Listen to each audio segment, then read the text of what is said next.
Welcome to Women at Halftime podcast, but not just for women, for you men too.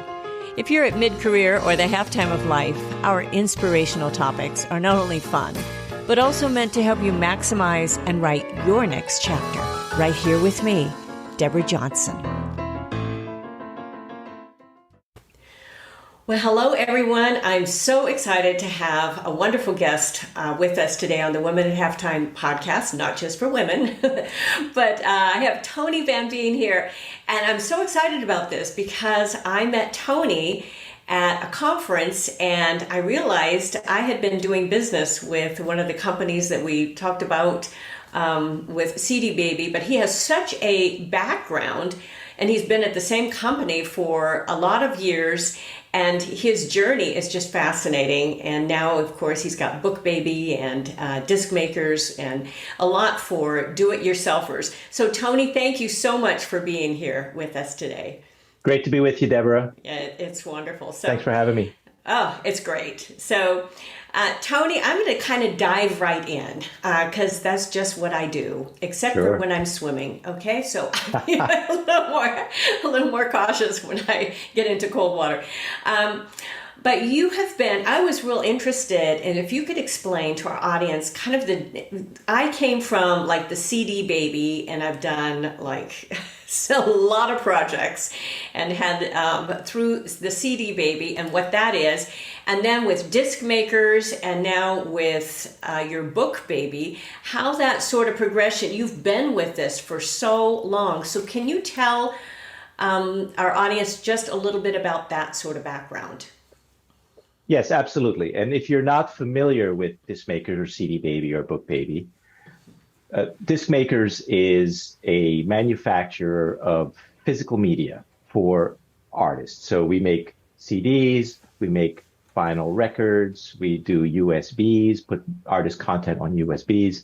And so that's what in the industry we call our legacy brand. Disc Makers has been around for 76 years at this point in time, and we're still in business because artists nowadays make almost no money from streaming, from Spotify subscriptions, et cetera. And so even though most of us are not buying discs anymore, it's still an important tool for artists because they sell them at their concerts, and it actually helps defray some of the expenses of being on the road and being on tour. So that's Disc Makers.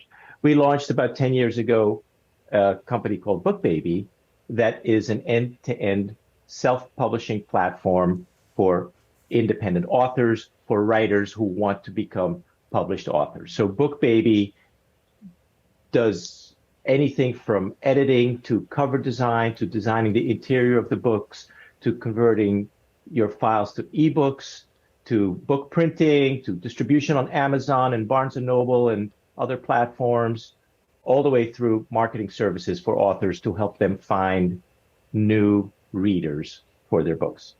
And then CD Baby is a company that we used to own, which had started in early 1990s as an online store where artists sold CDs. And then eventually it became the largest digital music distributor, so distributing all independent artists' content to first Apple with iTunes and eventually Spotify and Amazon and Tidal and Deezer and probably close to 100 streaming sites. And what was unique about all of these is we work directly with the content creator. Many manufacturers, like Disc Makers is a manufacturer, Bookbaby is a printer, they will only deal with a few hundred, publishing houses, et cetera. We are dealing with tens of thousands of artists, tens of thousands of authors every single year. That's a great background of your progression there, because it's really the overall company of this is, do it yourself. It's the DIY for the artist. And, yes. And I have known, because I've taught music business, I've known those sort of numbers that, the record deal, that elusive record deal, even then the artists don't make a whole lot of money. And they, and a lot of them want to go, they want the freedom of having the independence. And so for the artists, now this carries across too for the books. I mean, we've got audio books. It's a media company is what it is. And that's what, the branch of, I've branched out and become a media company as well, because Correct. there's a lot of different areas for that. It doesn't include just music. It includes the audio books. It includes even video. So, and you've been at this. What was your progression in getting into those companies? Well, I was born in Amsterdam and I grew up in Aruba. My mother was from Aruba, and I came to the US to go to college. And, as a kid, and I'm sure it's not uncommon at all, there's a lot of pressure to decide what's my major going to be and what am I going to do for the rest of my life. And I had no idea what I wanted to study. And so I decided, with my 18-year-old high school senior's logic, I'm going to get a business degree, because then I know that after I graduate, I'll be able to get a job in any business. And so my stretch application was to the Wharton School at the University of Pennsylvania, and somehow I got in. I still think maybe I was a diversity hire because I came from Aruba. And so while I was in college, I befriended a couple of guys on my dorm floor who were into punk rock. And before you know it, I was a punk rock drummer. And we started, performing, writing songs, eventually recording, and we pressed our own record, and we were selling our own records. And I just loved it. I loved the whole, not just the creative part, but also the entrepreneurial piece. The punk rock scene was like a whole separate music industry, like a parallel music industry to the traditional music industry, except it was run by kids between 16 and 26 years old. And so after I graduated, I wanted to work in the music business. I'm like, this is what I want to do. I don't want to go back to Aruba. There's no music business there. And I managed to find and get myself an entry-level job at Discmakers. Discmakers at the time was a small $5 million a year vinyl pressing plant, a regional vinyl pressing plant. And, we had 30, 40 employees. And I started to work directly for the owner, helped with marketing, sales, customer service, small company, whatever needs to be done, whatever hat you got to wear, I wore. And that was 1987. I just celebrated on August 10th, my 35th anniversary here. Wow. So I am a lifer. I have only worked at one place for my entire career, and I know that makes me really probably a pretty extreme outlier in today's world of employment. But over the decades, first I worked with the owner of the business to pivot towards the emerging DIY music business that was coming up at the time in the mid 80s.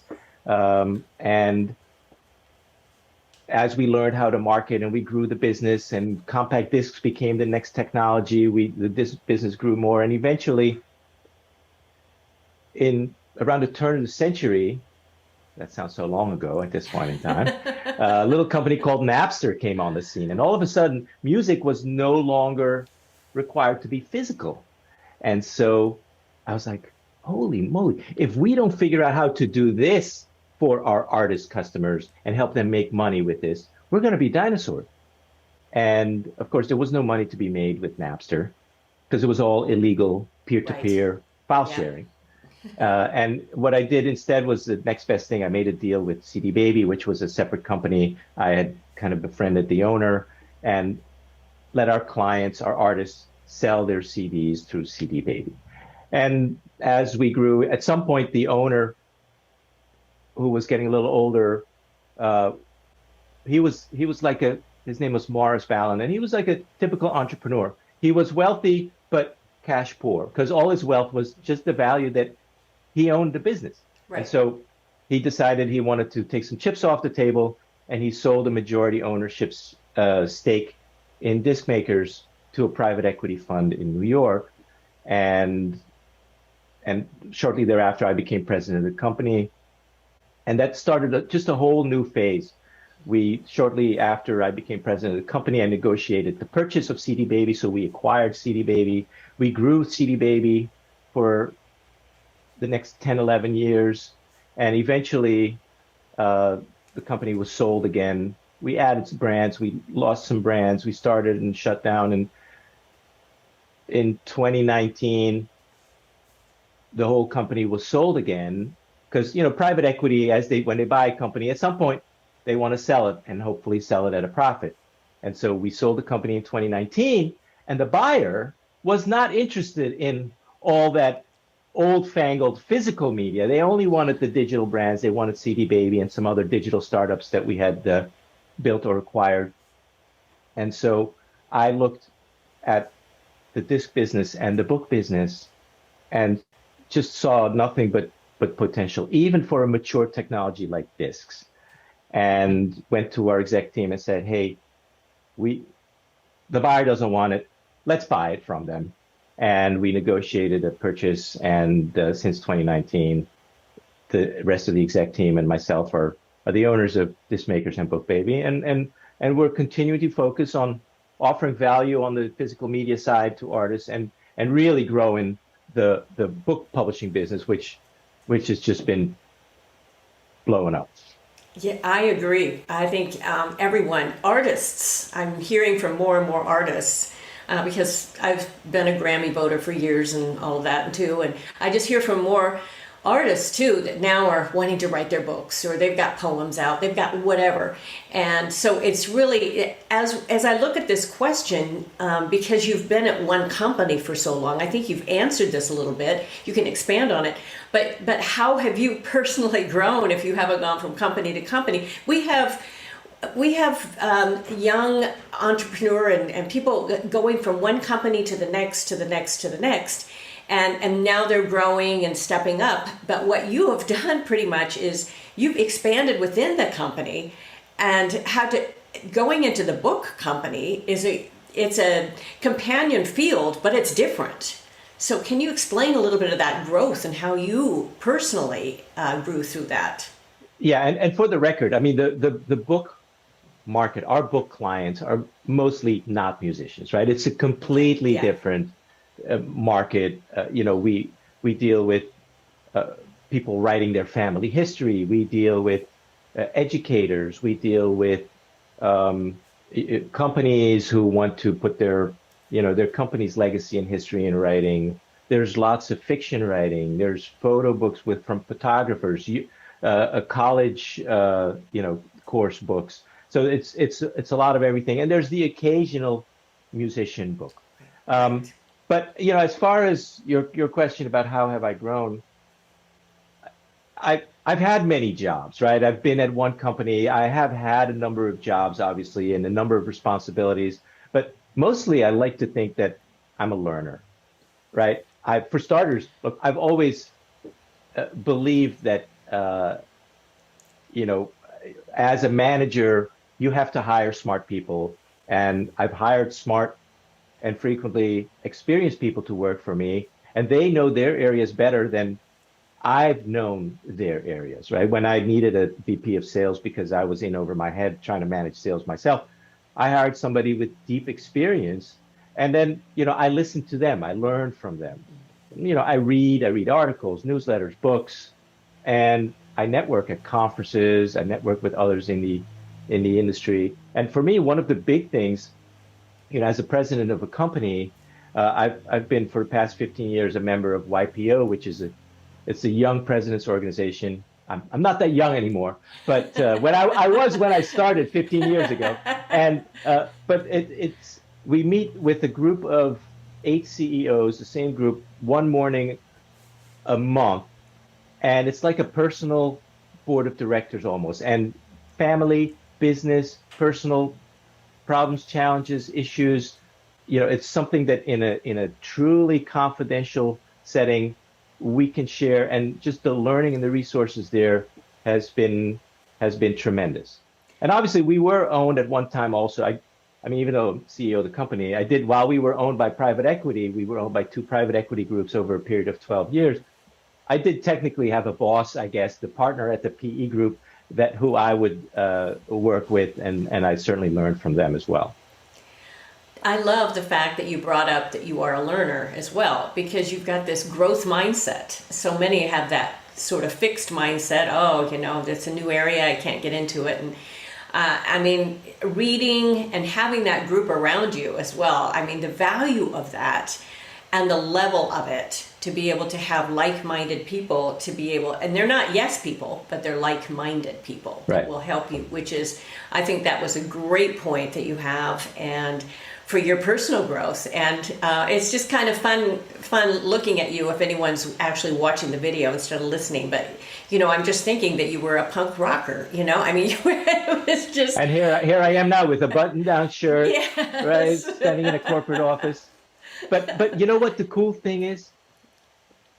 Like to this day, if you go to the Discmakers YouTube channel, like every week I do a short little video called the Indie Music Minute with artist advice. And while the technology is completely different, look, I haven't been an artist in 30 years, right?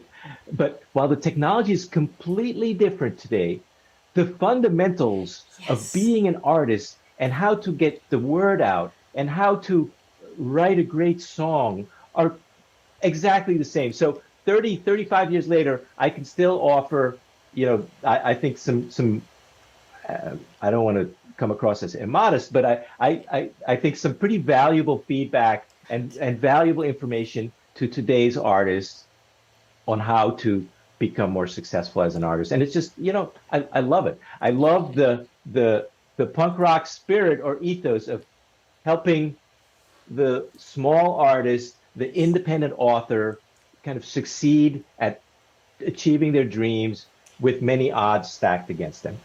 And that's such a great point, because you said the fundamentals are the same. Mm-hmm. And I think that's so important, that there are so many people that have all of this experience, and don't discount them because they're older or they've been in a different field, or there's just so much to learn and so much to gain. I'll make sure I put the link into the article. I write an article with every single episode.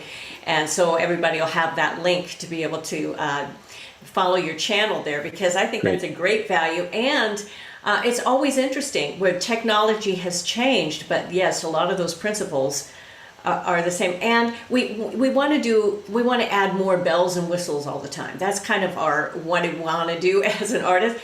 But really the basics are important. I'm watching some more and learning some more, with live streaming and all these things you can add in. I'm thinking, people just want you to show up as you. As just, it doesn't, you don't need all of these extra graphics and all of those things. They want you. It's so interesting. It's so easy to get distracted by the latest shiny object and think, oh, this is new, that's new, I got to do this, I got to do that. But you're not focusing on the fundamentals, right? You talked about authenticity, right? Being your authentic self is critical in any relationship that you build. Right. And that's not just in one-on-one relationship. It comes across when you're a public persona, whether you're an artist or an author or a public speaker. Right. If you're your authentic self, it allows you to relate much better to others and allows them to relate to you. And so many people don't do that. And so that's something that I think is just one of the many fundamentals that people just forget about. Yeah, and I was just reminded again how you feel like you need more to even start. You just need to start and be yourself. And I think that's what's so appealing even about acoustic music or acoustic, when you go onto the live stream, you want to see that person where they are. And so let's kind of shift gears a little bit more from that music. I've been in music for so long; it's just a natural process, and that's what because you were at a National Speakers Association conference that I was attending, our Influence conference, and in Nashville. And that's where when I saw your booth and it said Bookbaby, I'm thinking, I wonder if that's associated with CD Baby, because I've known and CD lo Baby. And behold. And lo and behold, here we go. And it's really a fun journey, because I have a lot of CDs on my wall that I had reproduced there. And I'm very familiar with disc makers as well. I think I bought a disc reproduction for one of the acts I was in, and that I did the video reproduction. You can do all of that on that. It cranks. I mean, it's great. And I know you have one now where you can even do flash drives and all of that. And so it's a great resource there if people are looking for a duplicator. So, but what excites you about Bookbaby in particular? Because I love writing books right now. And what excites you as this this venture here from and with most of your audience that are not even artists or like music artists? Well, it's interesting because how we got into book publishing was somewhat serendipitous because, authors and musicians, they're very different animals in certain ways.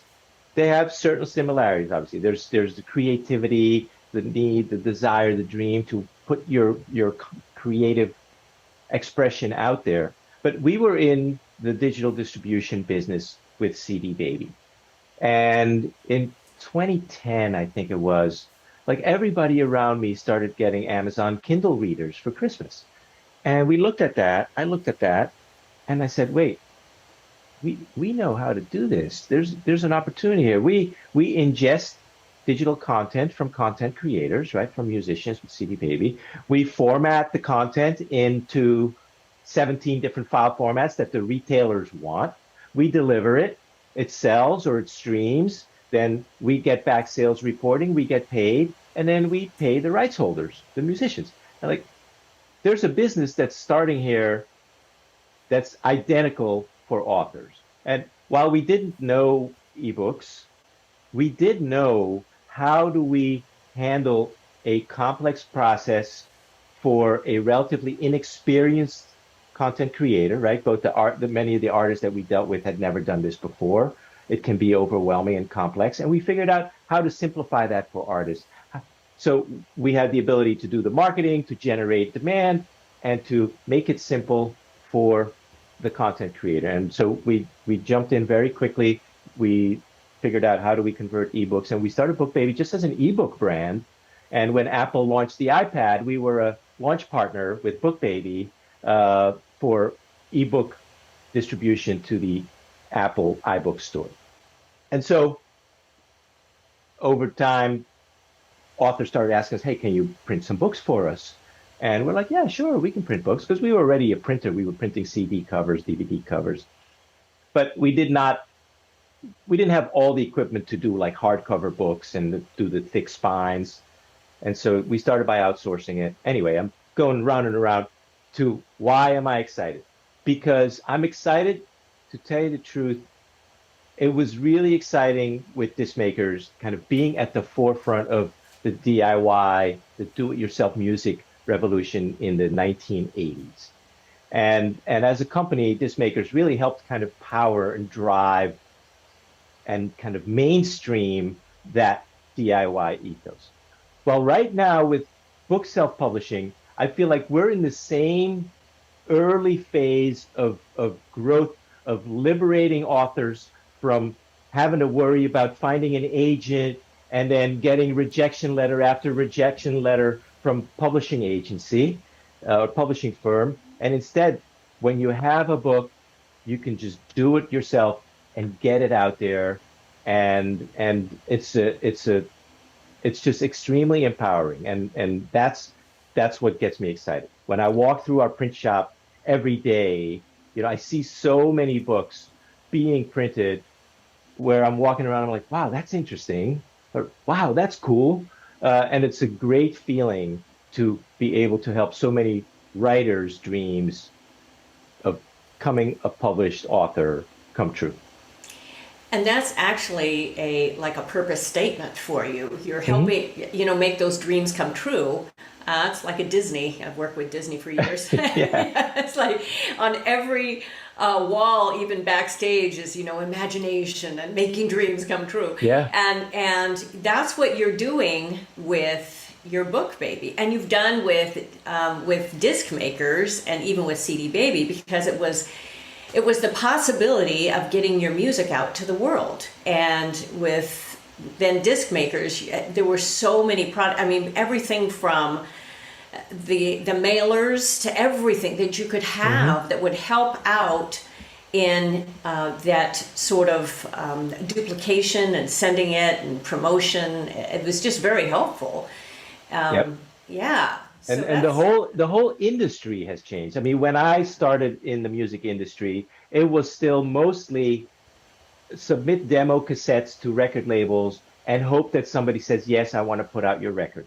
And that has completely turned on its head now, where a record label practically won't even look at an artist unless they have released their own music on Spotify and on CD, and they can show some kind of sales trajectory.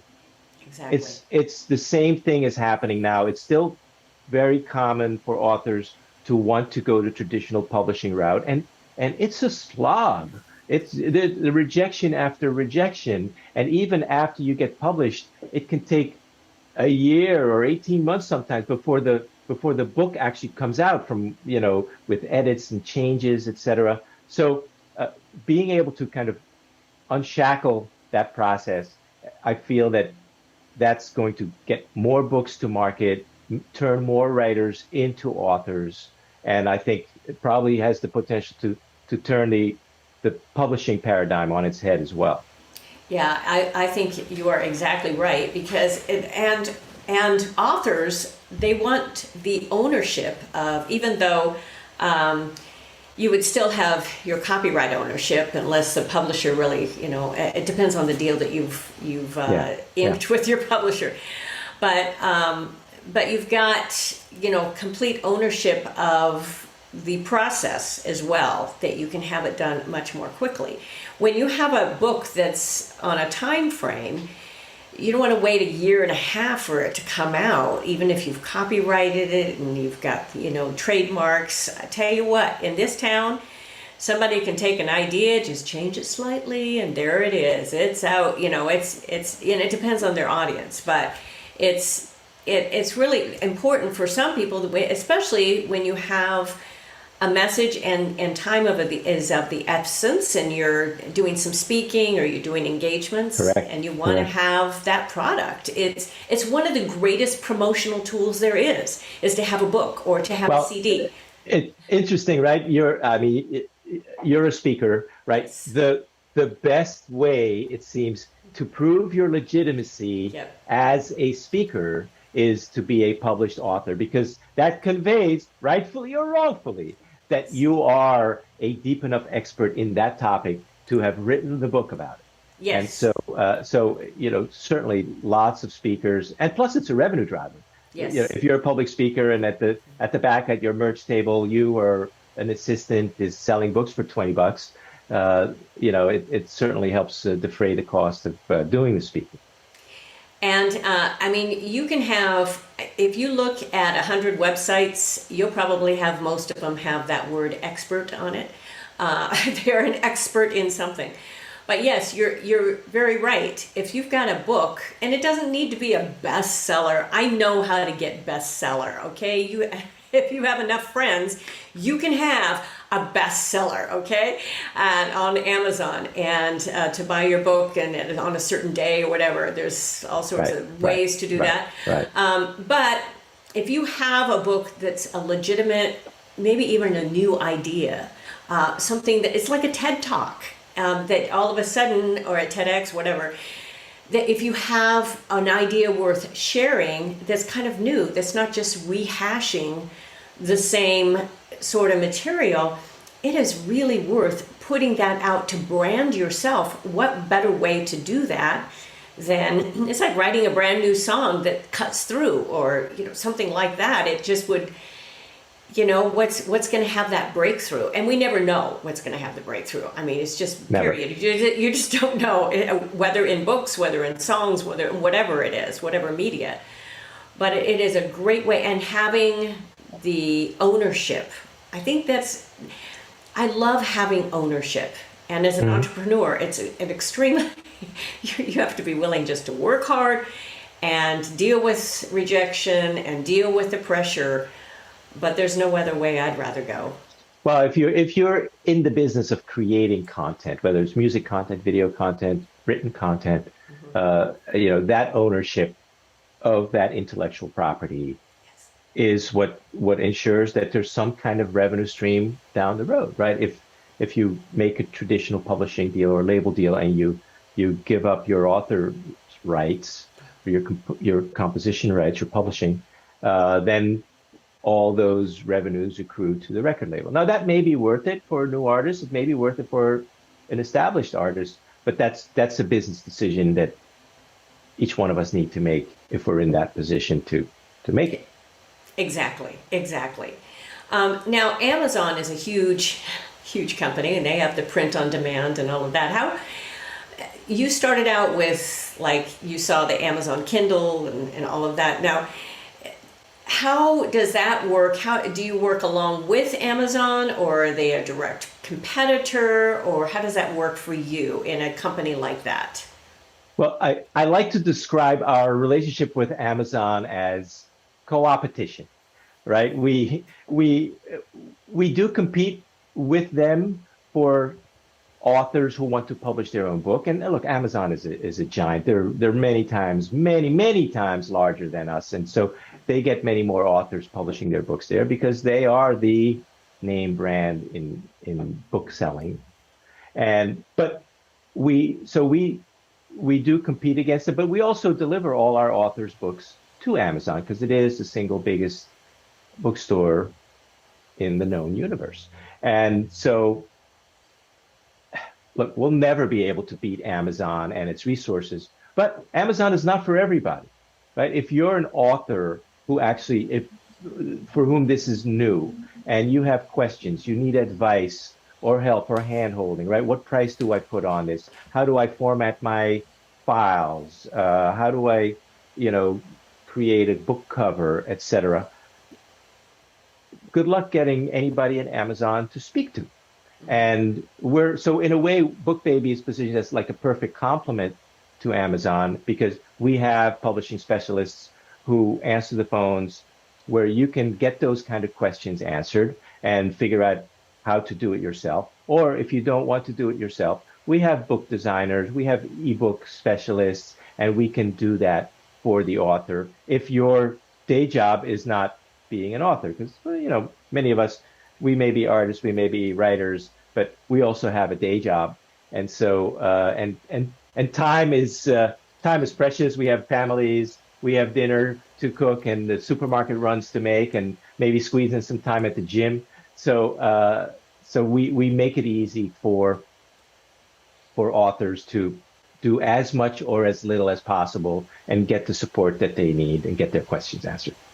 And I love that phrase, you make it easy. I think in all of our businesses, we want to make it easy at least to get going. And you still have to do the work. You still have to, writing is rewriting. You still got to do that work. But also with having the resources right there and having the support. I love being able to call a company and get somebody actually on the phone that speaks my language and that I can understand, and they're going to give me the help that I need. And I think that's such a valuable resource, Tony, that Definitely. you are providing there. Because with these baby steps of just a Bookbaby, okay? We have baby steps and get going. Yes. When you're learning to walk, you need some little guidance along the way. And then pretty soon, hey, you can do more. But I think that sort of guidance, and your website, I've looked at your websites. I'll make sure all of those are in the notes. But it's very good, very user-friendly. And to be able to, get the information that you need.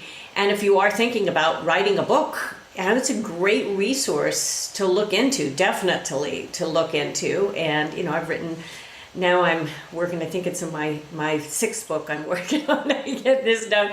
But there's such a process. And in fact, my very first one, Bookbaby wasn't around, and I used a company, but it was one of those companies very similar, and I had to decide what to use. I needed an editor. I put a second editor on, but I needed all of those resources to be able to even put out My first book, I was a little nervous. What about this punctuation stuff? Of What about course. this Of format course. stuff? And what all of this? How do you format the book? And how do you do? What do you do with the illustrations? And what do you? Okay, so with covers and how much does it cost? And there's so many questions that you have. How many pages? Tons of questions. And you haven't even asked the huge question, which is, will anybody like it? Yes, you don't know that till you put it out. Yeah, exactly. You don't. You don't. And it's kind of nerve-wracking. It's when It you're an is. artist too, right? And you're here's Yes, my song, here's my album, and you I like know. fingers crossed that they like it. I know. You get all your family to like it, and then hopefully somebody else will like it.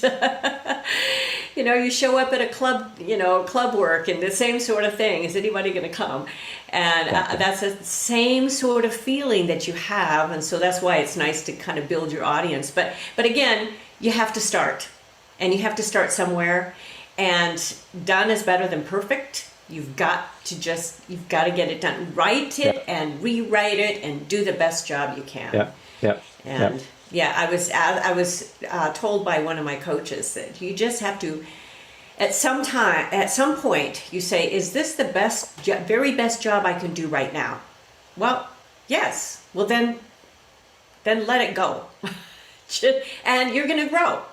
You're just going to grow. You Yeah. hopefully will grow like Tony with a growth mindset that you keep reading and you keep studying.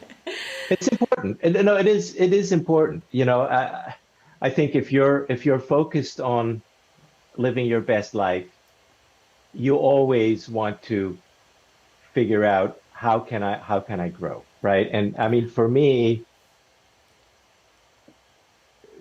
growing, expanding my comfort zone is something that I try to do whenever I have an opportunity, and that means getting outside of my comfort zone, because the more you step outside your comfort zone, the bigger it gets. I mean, the first conscious example of that was when I was 15, and I was always a really timid kid, pretty reserved. I still am kind of reserved, though you may not be able to tell from this podcast interview, because I also like to talk once I have the opportunity. But my best friend started full contact karate, and I was talking to him about it. He's like, "Yeah, we go and we learn, and you punch and you get punched. You're not going to get punched in the face, but you could get kicked in the face and you get punched." And I thought to myself, that scares the living daylights out of me. I'm going to do it. And I joined, and it was a tremendous confidence builder. And yes, was it scary stepping into the ring and having some guy try to punch my lights out? Absolutely.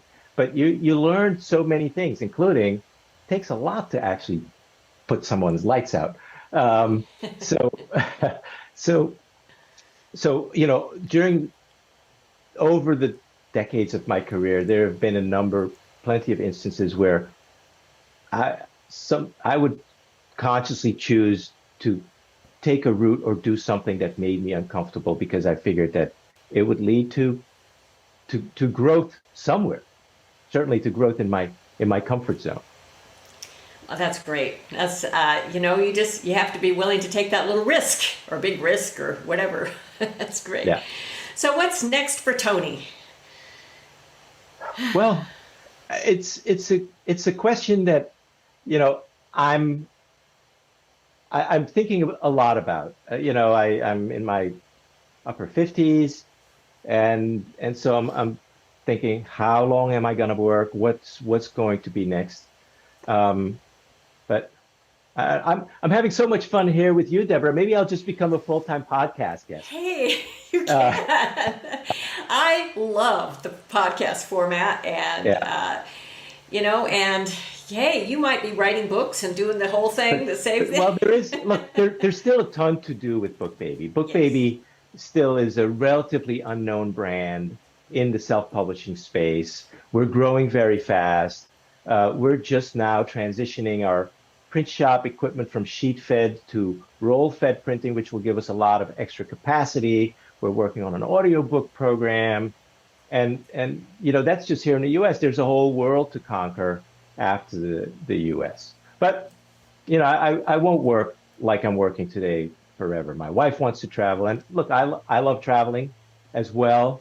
So I'll slow down at some point over the next 5 years or so, I think. And but I have some real ambitious goals for where to go with Bookbaby, and I'd love to see Bookbaby achieve those goals. Yeah, and you can do a lot in 5 years, and that's very exciting. And that you would be able to, and you have to be able to pass the torch, to somebody Yes. that can have the leadership capabilities, and then create the life that you and the type of work that you want to do. Part of it, that's been at this point in my life, traveling with my husband is doing some of that, is because I've traveled a lot for work. And it's nice to be able to do some of that and work remotely. And you can work almost anywhere, still have, because there's so much you can schedule now too. These are the online tools that we have today that we did not have years ago. There's so many things we can do. So that'll be fun. That'll be exciting to see your next steps. Well, if there's one thing or even two things that you want to leave our audience with today, some sort of encouragement in what they're doing, especially maybe as an independent or as an entrepreneur, what would you say, Tony? It's interesting because your podcast is about where you are at the half, right?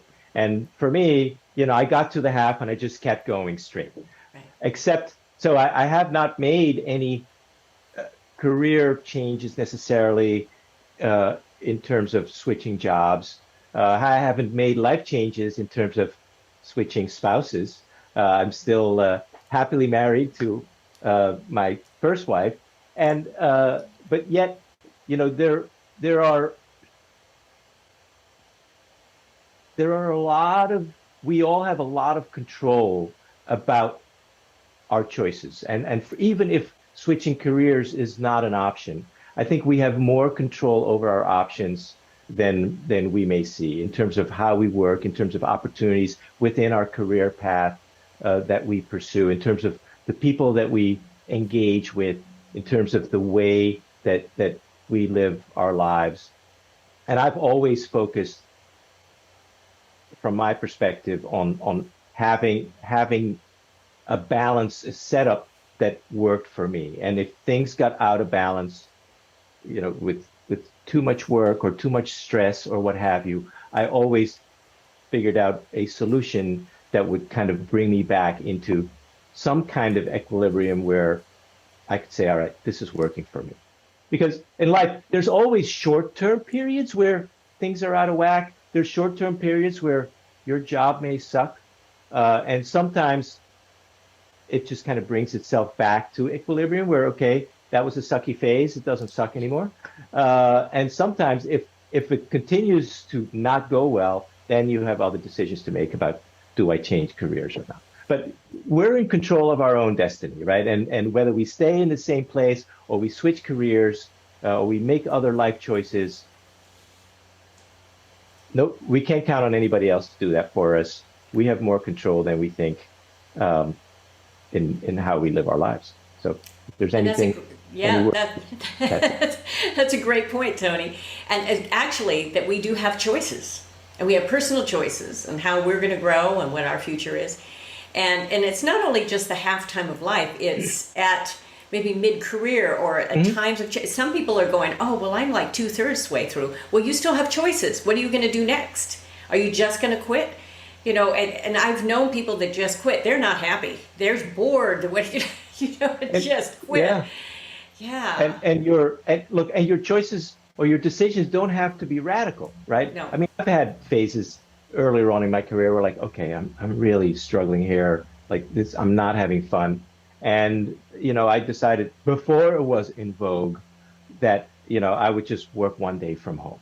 Yeah. And that made all the difference. And after a couple of weeks of that, I felt better, right? You don't, if you're having arguments with your spouse, that doesn't mean you have to get divorced. It just means maybe I have to have a deeper conversation about something.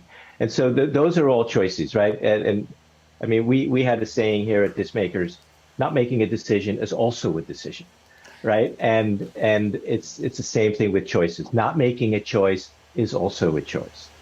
Oh, that's a great quote. A great quote from there. So, well, Tony, this has been delightful. Thank you so much for your time. You're a very busy guy, and I appreciate you following through and being able to visit with you today on this podcast. It was great fun for me.